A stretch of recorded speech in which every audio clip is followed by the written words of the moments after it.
va aller même précisément du côté d'Avdivka. C'est un document exceptionnel que vous allez voir parce que notre équipe a pu aller dans cette ville qui est en ce moment le point le plus chaud du front, pour faire simple. La ville est bombardée non-stop, à un rythme effarant. Solène Rioux, Gabriel Orillon et Andriy Ryabeka ont pu y aller malgré tout. Ils ont accompagné un convoi humanitaire au cœur de l'enfer de combat, au cœur de l'enfer de ces combats. Regardez. C'est l'une des routes les plus dangereuses d'Ukraine. Dans cette camionnette humanitaire, nous sommes entourés de part et d'autre par les Russes, à portée de leurs drones et de leurs missiles anti-chars. On a toujours peur sur ce type de route. On ne sait jamais quand ça peut tomber. Le long de cet axe, des villages abandonnés, des bâtiments en ruine, c'est l'enfer d'Avdivka qui se dessine. 32 000 âmes avant la guerre, 1300 aujourd'hui et des rues désertes.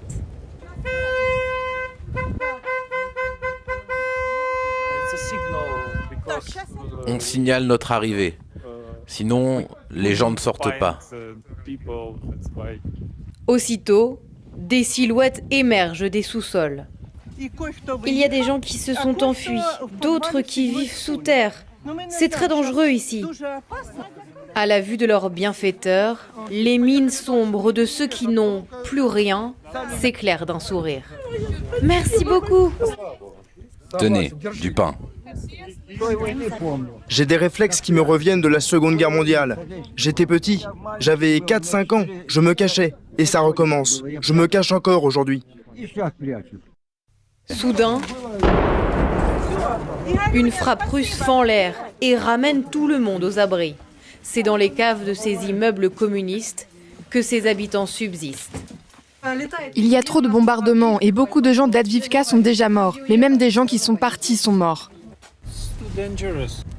C'est devenu trop dangereux. On entend des bombes tomber. Mais pas question de s'arrêter là. Direction le deuxième point de distribution où nous rencontrons Andriy, qui a cru mourir ce matin. Aujourd'hui, j'allais travailler et 40 mètres derrière moi, il y a eu une explosion. Heureusement, je me suis jeté par terre à temps. Dire que j'ai eu peur serait un euphémisme. Et pour cause, depuis plusieurs mois, les Russes s'acharnent sur Avdivka. 24 heures sur 24, 7 jours sur 7, on nous bombarde.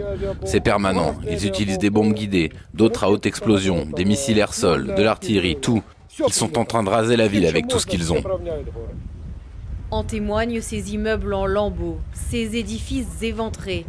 L'état de dévastation est tel qu'il choque même les habitués. C'est un lieu de mort. Ça me fait penser à des endroits comme Tchernobyl. C'est complètement désert. Il n'y a plus personne, plus rien. Juste le silence. Écoutez le silence. Malgré ce chaos, Seri garde cette volonté d'aider ceux qui restent, peu importe leur motivation. Peut-être que certains restent ici parce qu'ils espèrent l'arrivée des Russes, mais on ne leur demande jamais, on les aide juste. Des Russes qui avancent inexorablement. Ils ne sont plus qu'à 1 kilomètre de cette ville martyre qui résiste depuis déjà 10 ans. Et voilà donc pour ce document exceptionnel qu'on a regardé avec nos experts, Magali Barthez, Didier François, le général de Saint-Quentin. Bonsoir à tous les trois. On va retrouver Solène Rioux dans quelques instants, naturellement. Didier, l'une des choses qui frappe, c'est de voir que la vie se poursuit, malgré tout. Il y a des gens qui sont là, qui vivent. Oui, alors dans toutes les villes sous siège, il y a toujours cette espèce de surprise de découvrir des gens qui vivent dans les ruines et sous les bombes.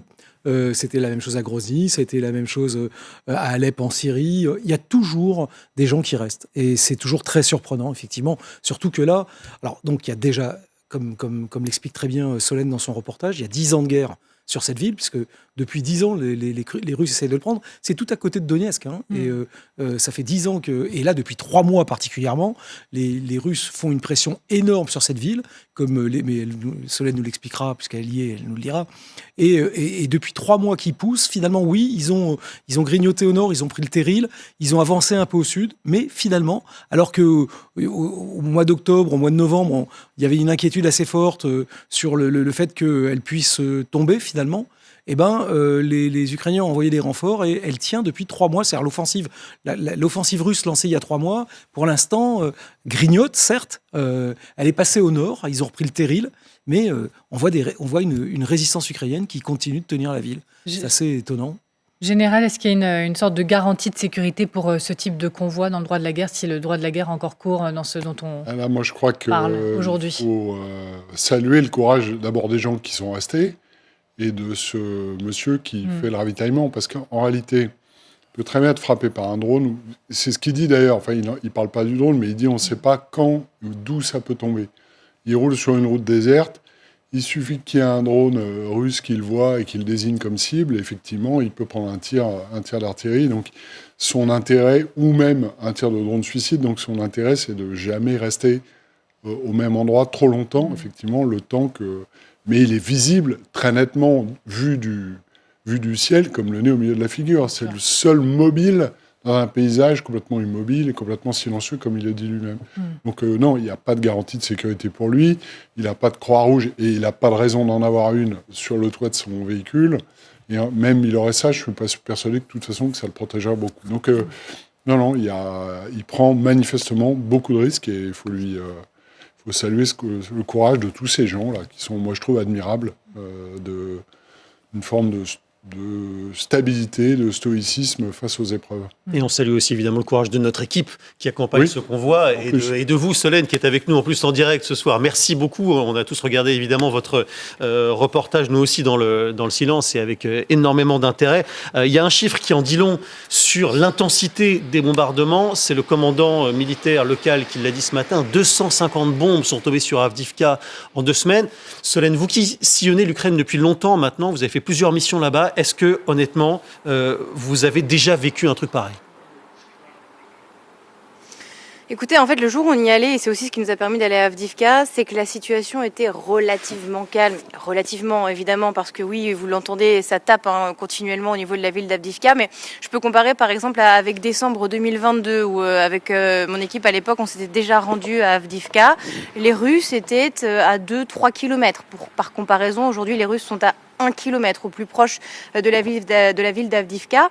Et à l'époque, j'avais trouvé que ça semblait plus dangereux. En tout cas, on entendait les frappes beaucoup plus proches. Il y a quelque chose qui joue en ce moment.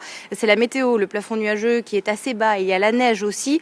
Donc ça gêne la visibilité des Russes qui envoient moins de drones, qui lancent moins de frappes. Mais c'est vrai que ces frappes, on les entend quand même continuellement. Nous, on ne reste pas très longtemps dans ce genre de ville, 2 heures maximum. Et encore, c'est vraiment un maximum parce qu'on a passé la moitié du temps aussi dans les sous-sols pour pouvoir parler à ses habitants et voir comment ils vivent. Mais c'est vrai que quand on est à la surface, déjà, il n'y a pas âme qui vive, personne ne reste dans les rues et on entend très régulièrement les tirs. Ça peut être des tirs de mortier, des tirs d'obus. Les drones, on n'en a pas vu, mais les habitants nous en ont beaucoup parlé. C'est une grande terreur là-bas parce qu'il y en a énormément. Les Russes en utilisent habituellement beaucoup. Et puis, ils utilisent aussi ces bombes aériennes guidées qu'ils lancent via l'aviation. Donc, on a vraiment, en tout cas, c'est ce que les habitants nous ont dit, le sentiment que les Russes actuellement s'acharnent sur cette ville d'Avdiivka. Est-ce qu'ils vont le faire de la même manière qu'à Bakhmout ? Ça reste encore à prouver, mais pour l'instant, c'est la direction que ça semble prendre.